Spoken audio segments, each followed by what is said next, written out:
Assalamualaikum warahmatullahi wabarakatuh. Di sini saya akan mengerjakan tugas ujian akhir semester saya dengan mata kuliah Politik Hukum Islam dengan tugas meresuma atau mereview materi-materi yang sudah dipaparkan atau dijelaskan di semester 5 ini. Sebelumnya, saya akan memperkenalkan diri terlebih dahulu. Perkenalkan, nama saya Rosabella Wahidiyah, NIM 119030674. Saya dari jurusan Hukum Pidana Islam, semester 5, kelas HPI 5B. Adapun sub-bab pembahasan politik hukum Islam di semester 5 ini, yang pertama itu politik hukum Islam pada masa Orde Lama, politik hukum Islam pada masa Orde Baru, politik hukum Islam pada masa era reformasi, politik hukum Islam pada masa pasca era reformasi, politik hukum Islam di bidang perkawinan, politik hukum Islam di bidang ekonomi, dan yang terakhir politik hukum Islam di bidang pengelolaan zakat. Baik, di sini saya akan memaparkan atau menjelaskan secara singkat mengenai politik hukum Islam di masa Orde Lama. Nah, politik hukum Islam berkaitan dengan penerapan syariat Islam dalam kekuasaan politik pemerintah Orde Lama, di mana politik hukum dan kaitannya dengan penerapan syariat Islam atau politik hukum Islam dalam kekuasaan politik pemerintahan Orde Lama membahas tentang politik penerapan hukum Islam, menunjukkan bahwa politik merupakan faktor yang berdampak terhadap pelaksanaan aturan Islam terhadap suatu negara. Pada Orde Lama, eksistensi paling kuat merupakan kaum nasionalis dan kaum komunis. Sedangkan kaum muslim tidak sebebas mereka dalam memperjuangkan hukum Islam. Kemudian menerima manipul Soekarno bersama dengan PKI dan PNI menyusun komposisi DPR gotong royong yang berjiwa nasional, agama, dan komunis. Oleh karena itu, MPRS menghasilkan dua ketetapan yang salah, adalah mengenai upaya integrasi hukum yang mesti melihat kenyataan-kenyataan umum yang hidup dan aturan Islam termasuk ke dalam kenyataan yang hidup sebagai mayoritas masyarakat di Indonesia, sehingga dikenakan hal itu TAP MPRS membuka kesempatan untuk menempatkan hukum Islam sebagaimana mestinya. Akan tetapi tidak ada kejelasan batasan, sehingga peran hukum Islam pada era Orde Lama dalam pelaksanaannya belum mendapatkan tempat yang layak. Nah, selanjutnya pembentukan Kementerian Agama. Usulan pembentukan Kementerian Agama sudah sering diajukan, namun mendapat penolakan dan akhirnya pada sidang pleno KNPI diusulkan kembali pembentukan Kementerian Agama yang diusulkan kepada BPKNIP distintif dari Partai Masyumi, yaitu Muhammad Nasir, Dr. Muwardi, Dr. Marzuki, dan Muhammad Kartosudarmo. Secara aklamasi, sidang KNIP menerima dan menyetujui usulan pembentukan Kementerian Agama. Akhirnya ditetapkanlah Peraturan Pemerintah Nomor 1 garis miring sampai dengan 20 Muharram 1365 Hijriah atau tanggal 3 Januari tahun 1946 yang berbunyi, Presiden Republik Indonesia mengingat usul Perdana Menteri dan Badan Pekerja Komite Nasional Pusat memutuskan mengadakan Kementerian Agama dan sampai saat ini masih berkembang. Adapun pengelolaan pengadilan agama pada masa Orde Lama. Sejak Departemen Agama atau Kementerian Agama dibentuk, pengadilan agama masih berada dalam lingkungan Departemen Kehakiman. Pada tahun 1946, atas usul dari Menteri Agama pertama, yakni Haji Rosjidi, dan atas persetujuan Menteri Kehakiman, keberadaan peradilan agama diserahkan pengelolaannya kepada Departemen Agama melalui penetapan Pemerintahan Nomor 5 tertanggal 25 Maret 1946. Jadi peradilan agama pada saat itu belum masuk ke wilayah Kementerian Agama, namun setelah disahkannya atau dibentuknya Kementerian Agama itu yang tadinya di bawah Departemen Kehakiman berubah menjadi ke Kementerian Agama.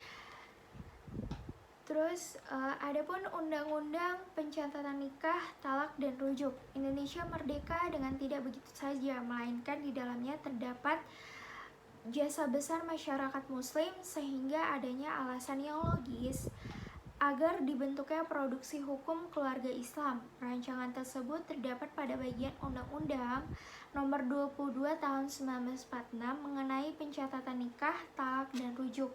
Tujuan undang-undang ini diperuntukkan muslim seluruh Indonesia. Akan tetapi undang-undang tersebut belum berlaku dan peraturan yang dahulu masih dianggap sah. Pada tahun 1950-an, Indonesia berjuang untuk membentuk draft tentang perkawinan dan perceraian, tetapi tetap adanya pertentangan. Terakhir, Undang-Undang Pencegahan Penyalahgunaan dan Penodaan Agama pada tahun 1965. Undang-undang yang mengatur mengenai penyalahgunaan dan penodaan agama pada masa Orde Lama, yaitu Undang-Undang Nomor 1/PNPS tahun 1965 yang ditetapkan pada tanggal 27 Januari tahun 1965 pada pasal 1 mengenai larangan menceritakan, mengajukan, dan mengusahakan dukungan umum untuk melakukan penafsiran suatu agama di Indonesia maupun mengenai dilakukannya kegiatan keagamaan menyerupai kegiatan keagamaan itu, serta penyimpanan dari pokok-pokok ajaran agama tersebut. Selain pasal 1 dan dalam pasal 2 dan seterusnya, dalam undang-undang yang sama juga menegaskan larangan untuk penyalahgunaan terhadap suatu agama. Jadi pada tahun 1965 itu dibentuk undang-undang tentang pencegahan penyalahgunaan dan penodaan agama, di mana di situ jika ada orang yang melanggar pasal tersebut akan dikenakan sanksi, dan jelas sanksi itu terdapat dalam pasal 3 yang mana pembatasan seseorang dengan ajaran agamanya, kerukunan agama yang satu dengan yang lain, agama yang dianut itu dijadikan standar untuk ketakwaan dan kepercayaan yang ada. Agama atau kepercayaan tersebut bersendikan pada ketuhanan yang Maha Esa. Politik hukum Islam era Orde Baru. Sejarah politik hukum Islam pada era Orde Baru itu periodisasinya dimulai dari masa antagonistik, yaitu masa di awal dari bergejolaknya hubungan umat Islam dengan rezim baru. Umat Islam, khususnya para kiai dari kalangan tradisional, memiliki potensi yang berbahaya sehingga gerakan mereka selalu diawasi untuk urusan muamalah seperti politik dan mengangkat aspek hukum Islam sebagai asas dasar negara sangat dibatasi dan bahkan ditiadakan. Beralih ke masa transisional yang kedua, pada masa ini pergeseran mulai beralih kepada hubungan yang bersifat legalitis, formal, dan dari arah kubu pemerintah pun ada komunikasi yang mulai membaik, yang akhirnya menciptakan hubungan yang resiprokal, kritis, dan pada fase ini umat Islam mulai bersifat akomodatif terhadap asas tunggal yang disodorkan pemerintah, sehingga muncullah fase baru yang menandai harmonisasinya hubungan umat Islam dan pemerintahan Orde Baru. Nah, adapun pembaharuan politik hukum Islam pada era Orde Baru, yang pertama dengan kebijakan administrasi sebagaimana yang pernah ditetapkan di Mesir menjelang munculnya undang-undang perkawinan, terutama yang berkaitan dengan pencatatan perkawinan dan pembatasan usia perkawinan. Kedua hal itu memang belum pernah dilakukan Islam dalam kitab klasik sehingga disebut baru. Yang kedua dengan aturan tambahan yang berarti tanpa mengubah dan mengurangi materi fikih yang sudah dibuat sesuai aturan yang bersifat jalan keluar. Tindakan ini ditempuh karena fikih dipandang tidak menjamin keadilan dan kemaslahatan masyarakat. Yang ketiga dengan cara talfik, yaitu meramu beberapa hasil ijtihad dalam masalah tertentu menjadi suatu bentuk yang baru. Hal ini dilakukan karena bila menggunakan satu dari berbagai pemikiran yang ada, terlihat titik kelemahan yang menyebabkan fikih kehilangan aktualisasinya. Yang terakhir ada karakter politik hukum Islam pada masa Orde Baru, di mana salah satu karakter politik syariat Islam pada Orde Baru kebebasan berekspresi dan berpendapat dibatasi selama 32 tahun. Saat itu tidak ada yang bisa mengendalikan pemerintah sehingga negara menginginkannya secara sewenang-wenang. Karena itu kebebasan berekspresi saat ini masih dibatasi oleh pemerintahan Orde Baru. Subbab yang ketiga yaitu politik hukum Islam di era reformasi. Perjuangan politik hukum Islam di Indonesia pada masa reformasi membahas seputar politik hukum Islam di Indonesia. Sepanjang sejarah, umat Islam di Indonesia telah mengalami pasang surut yang cukup panjang dalam memperjuangkan politik hukum Islam, dimulai dari masa kerajaan-kerajaan Nusantara yang pada masa itu politik Islam masih cenderung bercampur atau menyatu dengan agama lain. Pada era tahun 2000-an, semangat pemikiran Islam yang agak berlainan dengan era sebelumnya juga mulai bermunculan. Pemikiran Islam yang dikendalikan oleh para anak muda ini dan telah menjadi santri kota ini kemudian disebut dengan jaringan Islam liberal. Adapun konfigurasi politik dan hukum Islam di era reformasi. Yang pertama, transisi demokrasi. Demonstrasi puncak aktivitasnya terjadi ketika mahasiswa pada 12 Mei 1998 mengambil alih gedung DPR yang menyebabkan hilangnya gerak siklus politik publik dan jatuhnya Presiden Soeharto dari kekuasaan dan saat ini masuknya zaman reformasi. Perkembangan perubahan membawa permintaan perubahan kerangka kerja kepentingan untuk pertukaran. Soeharto menyiratkan kepentingan untuk pengangkatan seluruh kerangka termasuk hasil undang-undang atau pedoman yang berbeda yang dibawa ke dalam pemerintahan yang baru. Masa ini merupakan masa kemajuan dalam pengakuan pemerintahannya. Habibie menemukan cara substansial yang berbeda untuk menyusun pemerintahan administratif berbasis suara negara, meningkatkan isu-isu sehari-hari yang berada di mata publik. Oleh karena itu, gambaran Habibie sangat menantang untuk diikuti dari para pencari kesalahannya.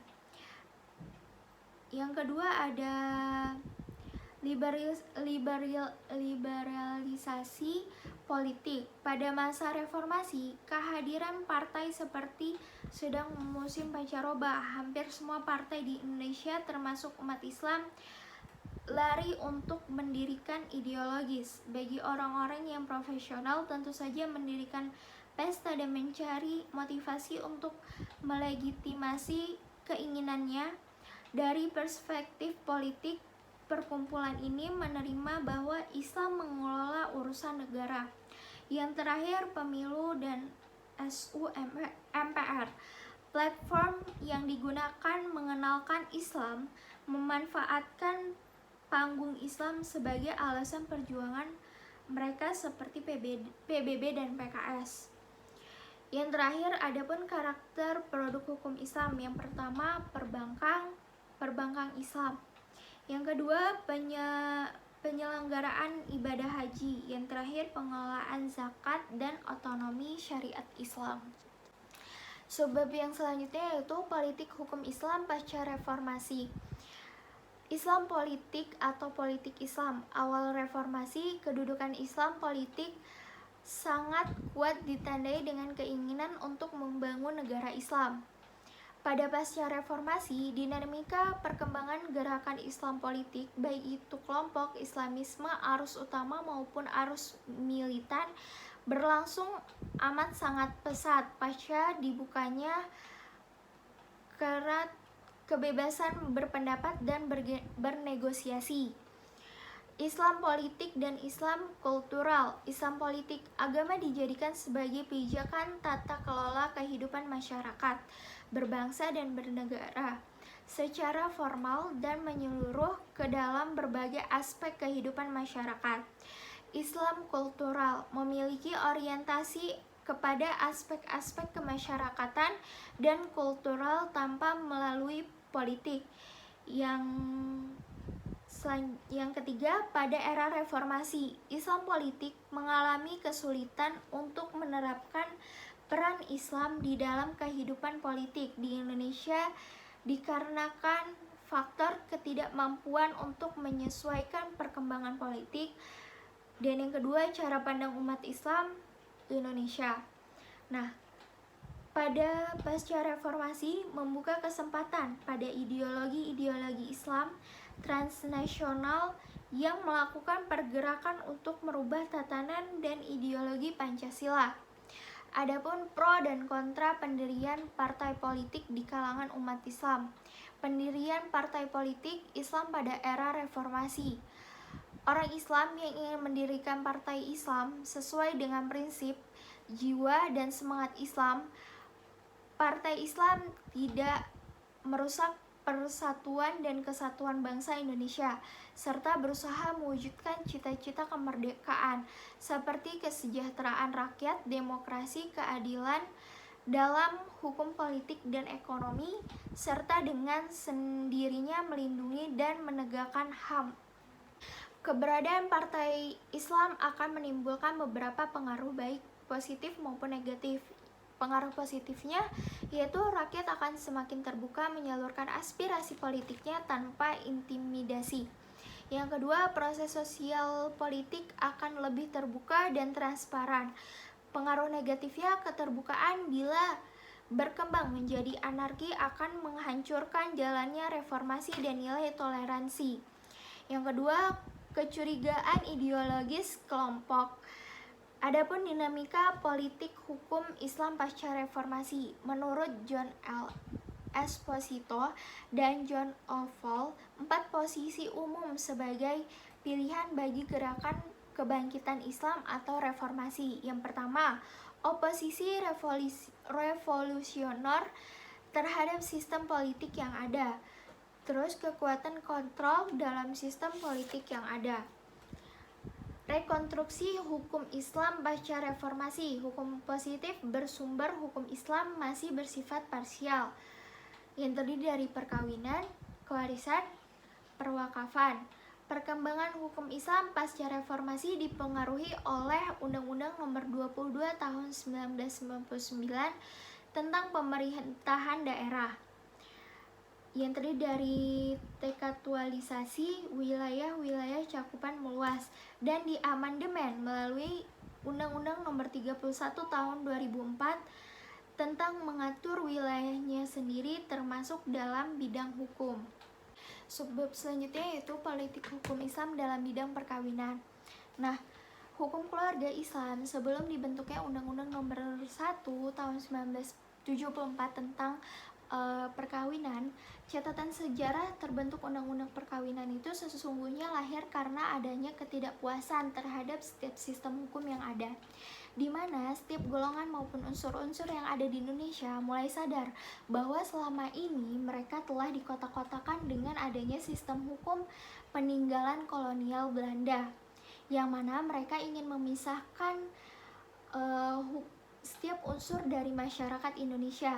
Sebelum lahirnya Undang-Undang Nomor 1 Tahun 1974, di Indonesia berlaku berbagai hukum perkawinan bagi berbagai golongan warga negara dan berbagai daerah di dalam Indigenous State Regling atau yang disebut dengan ISR, yaitu Peraturan Ketatanegaraan Hindia pasal 163 yang membedakan golongan penduduk dalam 3 macam, di antaranya golongan Eropa termasuk Jepang, golongan pribumi Indonesia, dan golongan timur asing kecuali yang beragama Kristen.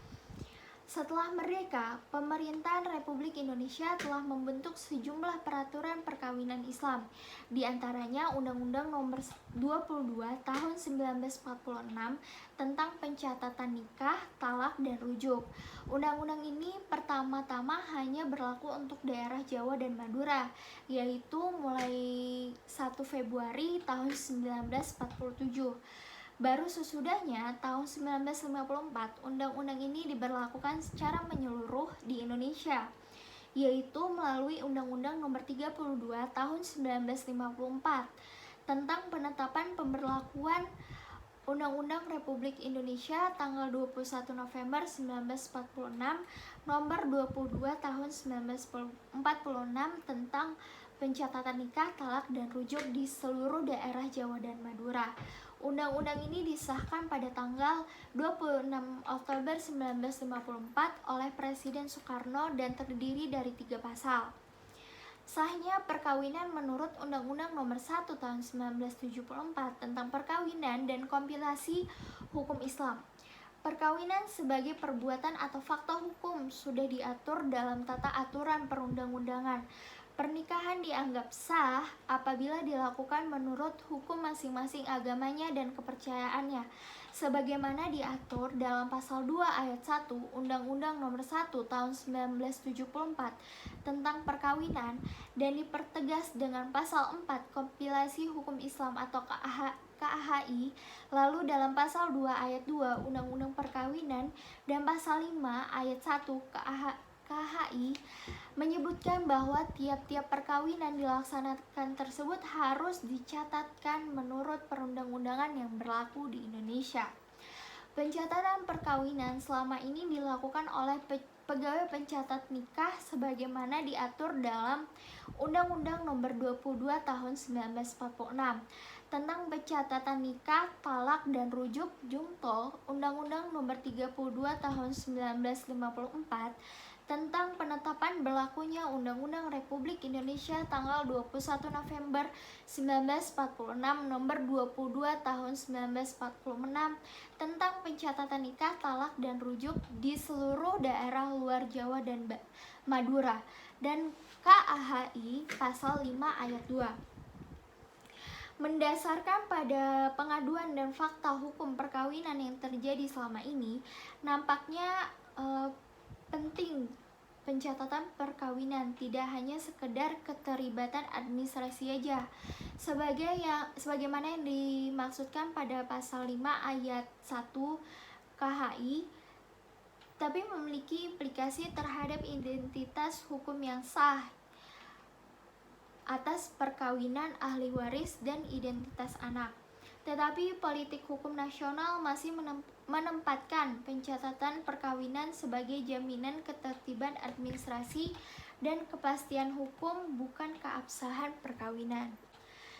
Selanjutnya, mengenai eksistensi hukum keluarga Islam di Indonesia dalam kontestasi politik hukum dan liberalisme pemikiran Islam. Dilihat pasca era reformasi, eksistensi kompilasi hukum Islam pernah mengalami kritikan dari kelompok yang disebut tim counter legal draft atau CLD-KHI. Rumusan pasal dalam KHI dan CLD-KHI terlihat jelas bahwa isu kesetaraan gender merupakan isu dominan dibandingkan dengan isu-isu lainnya, seperti isu demokrasi, hak asasi manusia, dan pluralisme. CLD-KHI merupakan produk liberalisme pemikiran hukum Islam sebagai upaya pembaharuan terhadap KHI yang dilakukan secara masif dan sistematif. Meskipun pada akhirnya fakta historis menunjukkan bahwa CLD-KHI tidak dapat merubah konstruksi hukum dalam KHI. Berkembangnya gerakan pembaharuan hukum Islam terhadap konstruksi perumusan pasal hukum dalam KHI tidak terlepas dari pengaruh terbukanya iklim demokrasi yang lebar pasca reformasi. Kekuatan demokrasi tersebut telah memberikan ruang publik yang luas bagi masyarakat untuk dapat melontarkan gagasan pemikiran Islam, baik pemikiran Islam konservatif maupun liberal.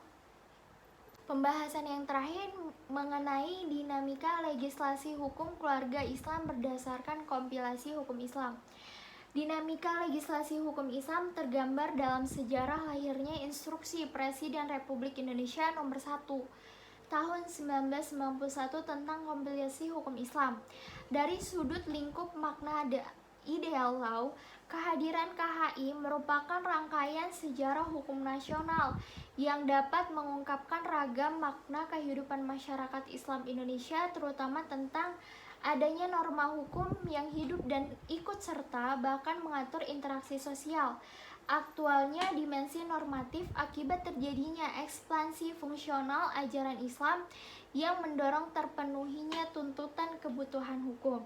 Yang ketiga, responsi struktural yang dini melahirkan rangsangan KHI. Dan yang keempat, alim ulama Indonesia mengantisipasi ketiga hal di atas dengan kesepakatan bahwa KHI adalah rumusan tertulis hukum Islam yang hidup seiring dengan kondisi hukum Islam dan masyarakat Indonesia. Subbab selanjutnya yaitu subbab ke-6 mengenai politik hukum Islam dalam bidang ekonomi. Nah, perkembangan ekonomi Islam di politik hukum di Indonesia. Ketika Indonesia memasuki abad ke-21, hukum syariah berkembang menjadi bidang ekonomi, ditandai dengan munculnya bank syariah, asuransi syariah, dan pasar modal syariah. Baru-baru ini dengan lahirnya otonomi daerah Aceh berdasarkan hukum Islam dan diundangkannya undang-undang cambuk di daerah, hukum Islam masuk ke dalam konstitusi dan hukum pidana. Semua sistem hukum tersebut di atas berlaku dan keberadaannya berlaku di Indonesia dan menjadi bagian dari hukum nasional Indonesia. Hukum ekonomi Islam yang merupakan bagian dari hukum Islam juga merupakan hukum nasional Indonesia dan disandingkan dengan sistem hukum lainnya. Artinya, berbagai regulasi dan produk hukum ekonomi syariah akan terus berkembang di Indonesia sesuai dengan kebutuhan atau tekanan para pemangku kepentingan ekonomi syariah Indonesia. Kedua, sistem ini memegang peranan penting dalam perekonomian Islam di Indonesia. Keduanya juga memiliki ruang lingkup yang berbeda. Meski berbeda, keduanya memiliki peran yang sangat penting dalam mencapai tujuan ekonomi Islam dan seluruh perekonomian nasional. Keberadaan hukum ekonomi Islam setidaknya dimulai ketika hukum Islam diakui dalam tatanan hukum Indonesia. Pengakuan ini tercermin dari lahirnya KHI pada tahun 1991. Adapun kedudukan ekonomi Islam dalam tata hukum di Indonesia. Kedudukan atau posisi hukum ekonomi Islam di Indonesia sejajar dengan kedudukan hukum Islam secara umum di Indonesia, yang mana kedudukannya memiliki posisi yang sama-sama penting di dalam konsep tata hukum negara. Begitu pula dengan signifikansinya fungsi atau peran hukum ekonomi Islam yang bisa digunakan terutama dalam upaya menopang, melengkapi, dan mengisi kekosongan hukum ekonomi, sebagaimana urgensi peran dan fungsi hukum Islam secara umum dan keseluruhan dalam menopang, melengkapi, dan atau mengisi kekosongan hukum nasional. Ekonomi Islam modern dan relasinya dengan hukum ekonomi Islam. Salah satu modernisasi ekonomi Islam yang paling signifikan adalah munculnya bank syariah, yang mana bank syariah merupakan bank yang menerapkan sistem hukum Islam di dalamnya. Abdullah Said menyatakan bahwa ada tiga faktor utama munculnya bank syariah. Yang pertama, munculnya kelompok yang mengatakan bahwa riba itu haram, melimpahkannya minyak di negara Teluk yang berdampak terhadap meningkatnya kemakmuran negara-negara sekitarnya. Yang terakhir, adanya adaptasi yang dilakukan beberapa negara terkait konsep riba. Relevansi politik dengan hukum Islam di Indonesia.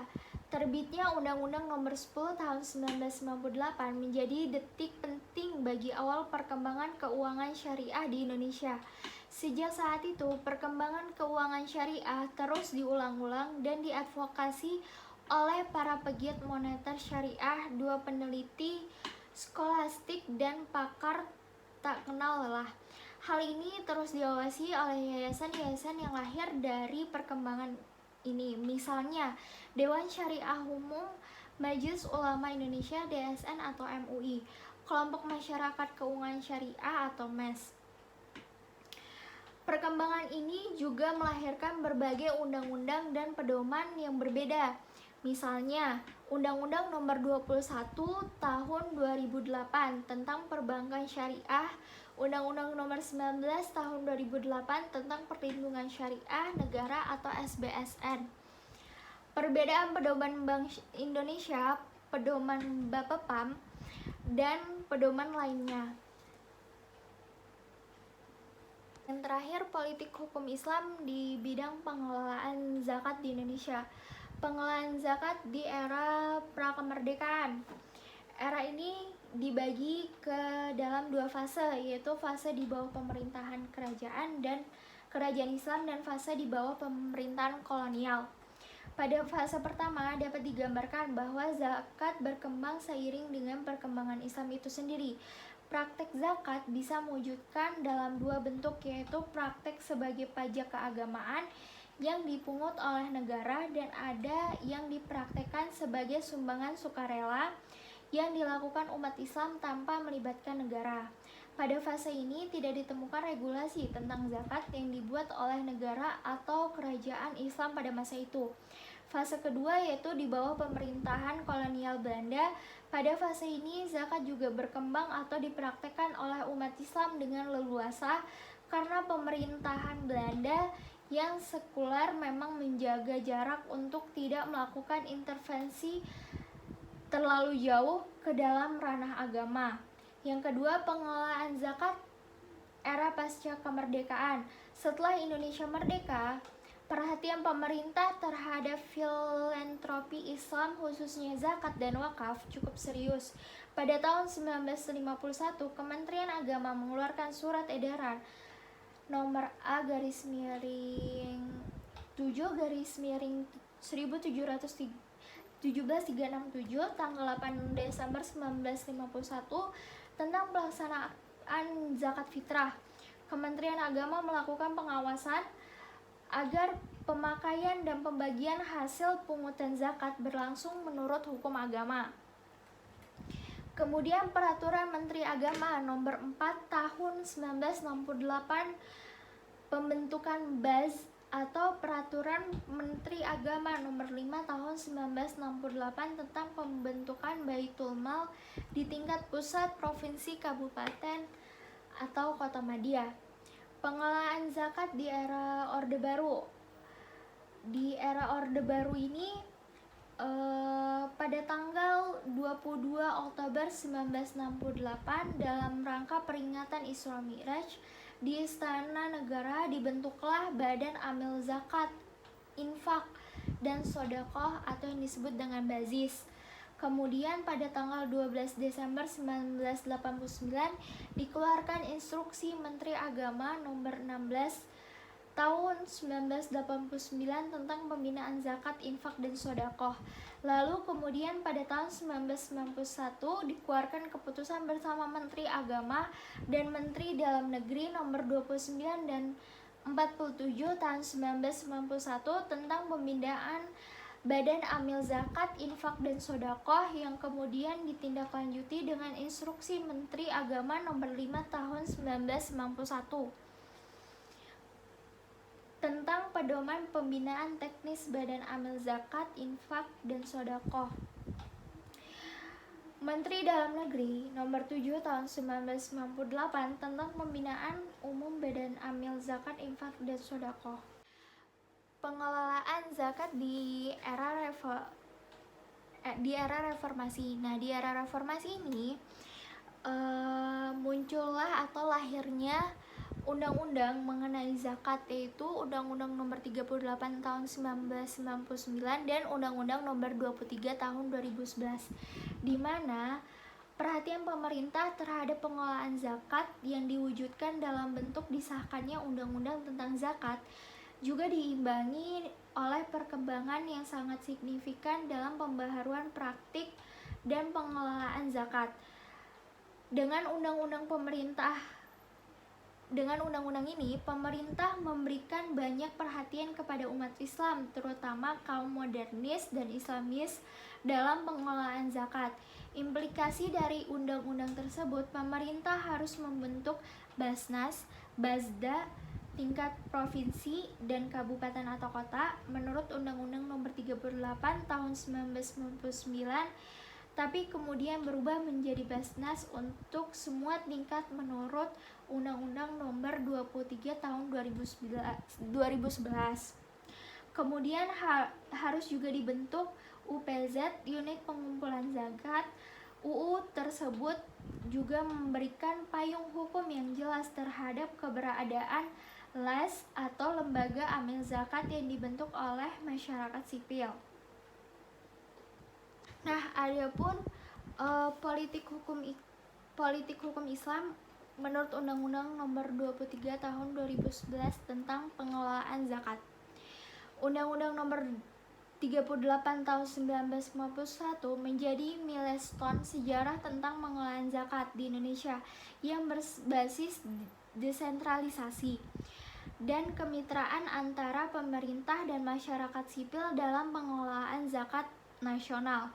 Setelah disahkannya Undang-Undang Nomor 23 Tahun 2011 secara drastis merubah rezim zakat nasional dengan mensentralisasi pengelolaan zakat sepenuhnya oleh pemerintah melalui Basnas atau Badan Amil Zakat Nasional yang melaksanakan seluruh aspek pengelolaan zakat nasional yang meliputi fungsi regulator maupun fungsi operator. Undang-Undang Nomor 38 Tahun 1999 memiliki beberapa problem yang mendasar yang dihadapi, terutama masalah kesimpang siuran siapa yang harus menjadi lending sektor, komunikasi yang tidak harmonis antara lembaga pengelolaan zakat baik Basnas dan LAS memunculkan konflik antara keduanya. Basnas yang dianggap hanya bekerja dan bertanggung jawab kepada pemerintah, sedangkan LAS yang bertanggung jawab kepada masyarakat, sehingga membuat lembaga antara Basnas dan LAS berjalan sendiri-sendiri, sehingga mengakibatkan kondisi tersebut tidak kondusif, sehingga pengelolaan maupun pendistribusian zakat seakan tidak memiliki arah karena tidak adanya koordinasi dan menjalankan visinya masing-masing. Nah, di dalam Undang-Undang Nomor 23 Tahun 2011 Pasal 6 dan Pasal 15, Basnas merupakan satu-satunya lembaga yang memiliki kewenangan dalam pengelolaan zakat nasional yang didirikan dari tingkat pusat hingga tingkat kabupaten atau kota, di mana Basnas di setiap tingkatan dapat membentuk UPZ atau unit pengumpulan zakat di setiap instansi pemerintah hingga ke tingkat kelurahan. Dengan Basnas, Sebagai pemegang tunggal kewenangan pengelolaan zakat nasional, maka peran masyarakat dalam pengelolaan zakat nasional melalui LAS kini hanya merupakan aktivitas membantu Basnas saja. Dengan menjalankan fungsi yang ganda sebagai regulator sekaligus operator, Undang-Undang Nomor 23 Tahun 2011 memberi penguat yang signifikan kepada Basnas, yaitu ditetapkan sebagai satu-satunya lembaga yang berwenang dalam pengelolaan zakat nasional. Kegiatannya merupakan tugas pemerintah sehingga berhak mendapat pembiayaan dari APBN dan ditambah dengan hak Hakamil serta berhak membentuk organisasi pendukung yaitu Basnas provinsi dan kabupaten atau kota serta UPZ di setiap instansi pemerintahan hingga tingkat kelurahan. Sekian pemaparan materi